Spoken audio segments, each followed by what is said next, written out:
नमस्कार दोस्तों। Mobile phone की लत से छुटकारा। सोहनपुर नाम के एक शहर में आदित्य अपनी पत्नी सुनीता और दो बेटियों रिया और नेहा के साथ रहता था। आदित्य की एक अच्छी नौकरी थी, लेकिन उसके माता पिता गांव में रहते थे। उन्हें खेती बहुत पसंद थी, इसलिए उन्होंने खेती करना जारी रखा। खेती का काम खत्म करने के बाद वे अक्सर कुछ दिनों के लिए शहर में आदित्य के पास रहने आ जाते थे। एक रात आदित्य सुनीता से बात कर रहा था। सुनीता, कल मेरे माता पिता आ रहे हैं, तुम्हें याद है ना? कृपया उनका अच्छे से ध्यान रखना। साथ ही मुझे सुबह जल्दी उठा देना, ताकि उन्हें लाने में मुझे देर न हो। हाँ, मैं उनका पूरा ध्यान रखूंगी। उन्हें किसी भी चीज की कोई कमी महसूस नहीं होगी। आखिरकार वे सिर्फ हमारे लिए ही तो खेती करते हैं।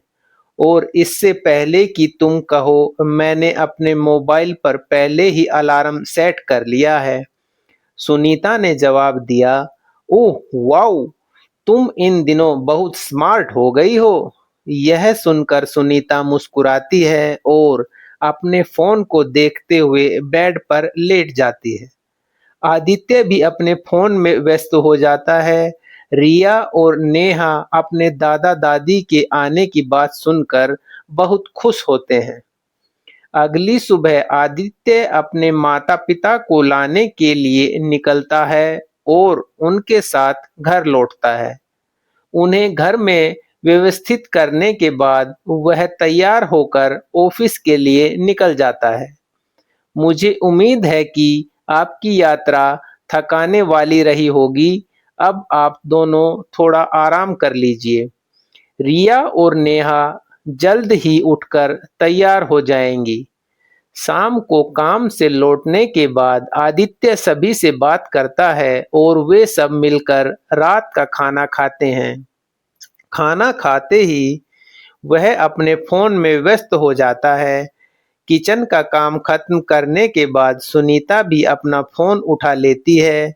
रिया और नेहा, जो पूरे दिन अपने दादा दादी के साथ खेलती रहीं, अब पढ़ने बैठ जाती हैं। दादी, क्या आप मेरी पढ़ाई में मदद कर सकती हैं? मुझे बहुत अच्छा लगेगा। होमवर्क में कोई हमारी मदद नहीं करता। पापा ऑफिस के बाद हमेशा अपने फोन पर रहते हैं और मम्मा भी अपना काम खत्म करने के बाद अपने फोन के साथ बैठ जाती हैं। अब दादाजी रिया की मदद करने लगते हैं और दादी नेहा को पढ़ाने लगती हैं। हर दिन वे दोनों लड़कियों की पढ़ाई में मदद करते हैं। वे नोटिस करते हैं कि लड़कियों का होमवर्क हमेशा अधूरा रहता है। अगले दिन से दादाजी यह ऑब्जर्व करना शुरू कर देते हैं कि आदित्य और सुनीता क्या करते हैं। जल्द ही उन्हें सब समझ आ जाता है। फोन की वजह से आदित्य अपनी बेटियों को समय नहीं देता है और सुनीता भी काम के बाद अपने फोन के साथ बैठी रहती है। यहाँ तक कि लड़कियां भी स्कूल के बाद मोबाइल का इस्तेमाल करते हुए खाना खाती हैं।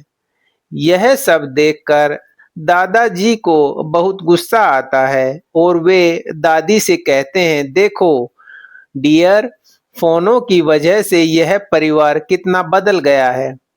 अब हमें कुछ करना ही होगा। मोबाइल फोन की वजह से वे एक दूसरे को समय भी नहीं दे रहे हैं। हाँ, आप बिल्कुल सही कह रहे हैं। यह आदित्य की छुट्टी का दिन था।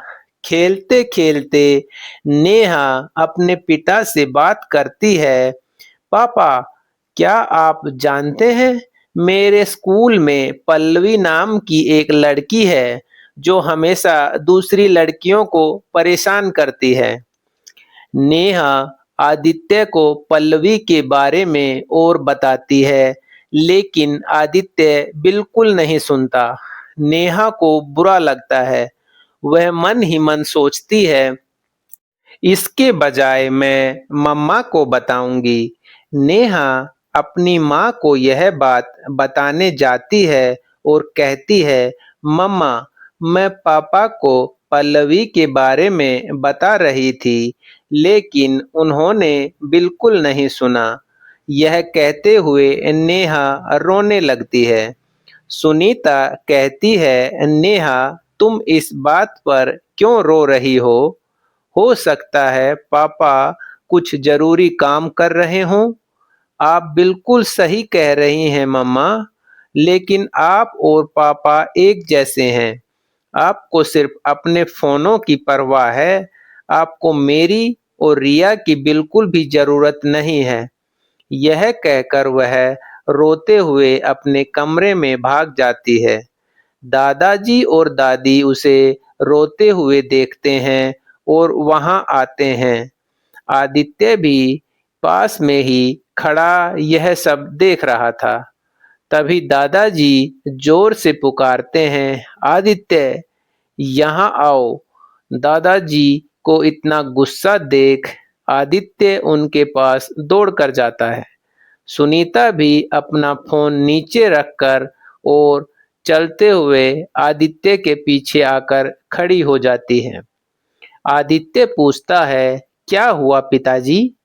आप इतने गुस्से में क्यों हैं? क्या हमने कुछ गलत किया है? तुम पूछ रहे हो क्या गलत हुआ? हम आने के बाद से सब कुछ देख रहे हैं। हमारी प्यारी पोतियां, कोई उन पर ध्यान तक नहीं देता। आदित्य गुस्से से सुनीता की तरफ देखता है, लेकिन दादाजी कहते हैं, सुनीता को गुस्से से मत देखो। सिर्फ उसी की गलती नहीं है, तुम भी उतने ही जिम्मेदार हो। क्या तुमने कभी काम के बाद अपनी बेटियों से प्यार से बात की है? क्या तुमने उनकी पढ़ाई में मदद की है? क्या तुम कभी उनकी तरफ देखते भी हो? हमेशा मोबाइल, मोबाइल और मोबाइल। क्या तुम्हें बाहर की दुनिया याद भी है? लेकिन पिताजी, आदित्य की तरफ से एक शब्द भी नहीं निकलता। आदित्य और सुनीता चुप हो जाते हैं। फिर दादाजी आगे कहते हैं, सुनीता, तुम सारा दिन घर पर होती हो। क्या तुमने कभी चेक किया है कि लड़कियों को क्या होमवर्क मिला है? क्या तुमने कभी देखा कि उन्होंने इसे पूरा किया या नहीं? इन सब दिनों में क्या तुमने कभी अपने ससुराल वालों से पूछा कि उन्हें कुछ चाहिए या किसी रिश्तेदार से बात की? उन सब को भूलो। तुम्हारी बेटी तुमसे बात करने की कोशिश कर रही थी और तुम्हारे पास सुनने के लिए समय नहीं था। क्या तुम दोनों को यह नहीं दिखता कि तुम दोनों के बीच कितनी दूरी आ गई है? अपने पिता की बातें सुनकर आदित्य और सुनीता दोनों को बहुत बुरा लगता है। वे पूरी रात दादाजी की कही हुई बातों के बारे में सोचते रहते हैं। अगली सुबह वे दोनों दादाजी के कमरे में जाते हैं। पिताजी, कृपया हमें माफ कर दीजिए। हम पूरी रात सो नहीं पाए। आपने हमें एहसास कराया कि फोन का इस्तेमाल करना ठीक है, लेकिन इतना भी नहीं कि हम अपने अपनों को ही खो दें। उस दिन के बाद आदित्य और सुनीता ने अपनी शामें बेटियों के साथ बिताना शुरू कर दिया। छुट्टियों में वे उनकी पढ़ाई में मदद करते। वे फिर से दोस्तों से मिलने लगे और लड़कियों के सोने के बाद वे थोड़ा सा अपने फोनों का इस्तेमाल करते। अब सभी लोग खुशी-खुशी एक साथ रहते हैं। यह कहानी हमें सिखाती है कि किसी भी चीज़ की अति, यहाँ तक कि किसी उपयोगी चीज़ की अति भी हमारे जीवन और हमारी खुशियों को नुकसान पहुँचा सकती है। दोस्तों, अगर यह कहानी आपको अच्छी लगी हो तो लाइक, शेयर और सब्सक्राइब ज़रूर करें।